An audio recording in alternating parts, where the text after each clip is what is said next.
பரவாயில்லையே, விசித்ரா அம்மா கரெக்டாக திங்க் பண்ணிட்டாங்களே. என்னன்னு கேட்குறீங்களா?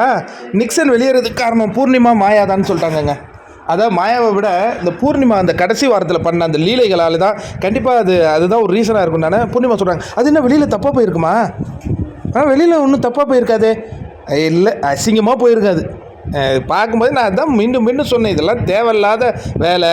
இப்போ அன்றைக்கி நியூ இயர் செலிப்ரேஷனில் அந்த பொண்ணுலாம் 30 டான்ஸ் ஆடுது, 30 பாட்டுக்கு ஆடுது. என்னமோ ஒரு பாட்டுக்கு நீங்கள் ரிஹர்சலுங்கிற பேரில் ஒருத்தன், நான் இன்னும் சொல்கிறதுக்கு விரும்பலை. இல்லை அதெல்லாம் தப்பாக போயிருக்காது.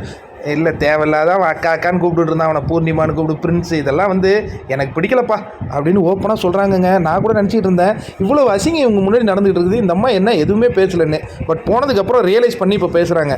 இன்னொன்று சொல்கிறேன் விசித்ராமா, இப்போ நீங்கள் பணப்பட்டியை எடுக்கிறீங்கன்னு பேச்சுவாக்கு வந்துட்டு இருக்குல்ல, அதுக்கு கூட இவங்க கொடுத்த அழுத்தம் கூட இருக்கலாம். தினேஷ் ஒரு விதத்தில் காரணம்னாலும் இவங்க உங்களை பற்றி பின்னாடி தப்பாக பேசிகிட்டு இருக்காங்க. அர்ச்சனாவாது உங்களுக்கு முன்னாடி பேசிட்டு போகுது, சரியோ தவறோ. பட் இவங்க உங்கள் பின்னாடியே சதி பண்ணிகிட்டு இருந்தாங்க. அதெல்லாம் உங்களுக்கு எப்போ தான் தெரியும்னு தெரில. பட் நீங்கள் கண்டுபிடிச்சிட்டீங்க. இன்னொரு விஷயம் சொல்லட்டுமாமா, நிக்சன் போனதுக்கு இதுக்கு மட்டும் ரீசன் இல்லை. அவர் எப்போ நாமினேஷன் வருவாங்கன்னு காத்துக்கிட்டு இருந்தாங்க. ஐஷு விஷயத்துலேருந்து அதை எடுத்துக்கலாம். திடீர்னு ஒரு முறை சலுகையெல்லாம் பண்ணி விட்டாங்க, நாமினேஷன்லாம் இல்லைன்ட்டு. கடைசியாக அவர் அவருடைய பேரை கெடுத்தது என்னமோ பூர்ணிமான்னு சொல்லலாம்.